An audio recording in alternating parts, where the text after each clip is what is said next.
Horus Heresy Primarchs, Lorgar, Bearer of the Word. This is a no spoiler review of the book by Gav Thorpe. So I'm just going to read the synopsis here. Most devoted of all the Primarchs, it was Lorgar who first fell to the lure of chaos. Once known as Aurelian, this golden son of the Emperor of Mankind found himself an outcast because he worshipped his father as a god. Humbled before the ruins of Monarchia, chastened and brought low, Lorgar yearned for deeper meaning. He found it in the power of ruin, and thus began the descent into heresy. His fate had not always been so. On Colchis, his adopted birthworld, Lorgar was not always this zealot, though his path would be nurtured by one, the priest Kor Phaeron. So this book is very much the origin story of Lorgar, Primarch of the Wordbearers. And it's about how he becomes the master of a legion from a slave previously. This is one very much for the fans of the Wordbearers. Keen to know more about how Lorgar sort of came to power, essentially. All the different Primarchs have their own different origin stories. And their relationship with often what turns out to be like a legion master or, kind of guide essentially in story making varies. And obviously in this circumstance, Kor Phaeron is probably not the one you pick for, primarily. He's not the one you want. So the Wordbearers were quite central to the Horus Heresy timeline, of course. They're sort of the devout followers of chaos and read as evil if you don't know much about Warhammer lore. But the Wordbearers have a book here where it's really going back to their origins. What's the kind of roots of what happened, and obviously a lot of it sits with Erebus more so, but Kor Phaeron plays a central role. So some of his actions are examined in this, and there's been quite a few books now, obviously in the Horus Heresy. And now there's several featuring the Wordbearers. So there's First Heretic, No Fear, a couple behind me, The Purge, Aurelian, and The Unburdened. They all sort of feature the Wordbearers centrally. And Gav Thorpe, the author, has a huge amount of experience writing for Black Library. He's kind of one of the kind of OGs who've been writing for years and years. So we have a really established writer who... he's normally the main man of the Dark Angels, but he's done so much other work as well. He's taking on this story. So the plots of the Primarchs books can be quite complex because they kind of have a role of establishing the Primarch, talking about their background, and maybe navigating the kind of transition from being with the Emperor and mankind to, a planet before mankind has kind of subsumed that planet into their reign. And obviously the nature of that varies. Some planets are kind of already integrated, but the planet that Lorgar originates from is kind of pretty much a bit backward, essentially. And so one of the key things here is actually in terms of character development and establishing the characters.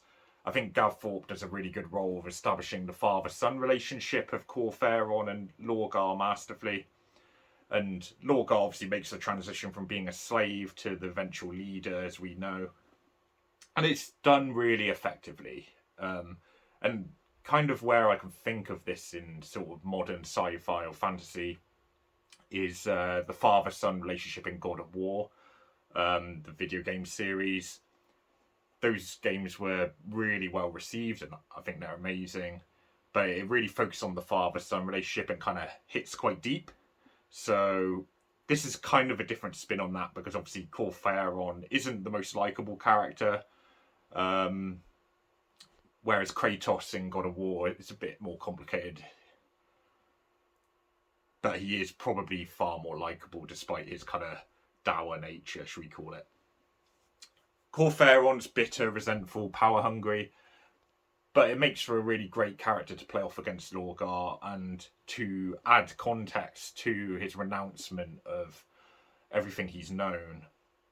He kind of has to end up, to an extent, sort of, he has a choice whether to renounce people like Kor Phaeron or mankind. And obviously we know how that goes. The plot works well. There's several challenges throughout the book in terms of events that help the characters kind of develop and navigate those problems, and also to develop those characters, of course, like Lorgar.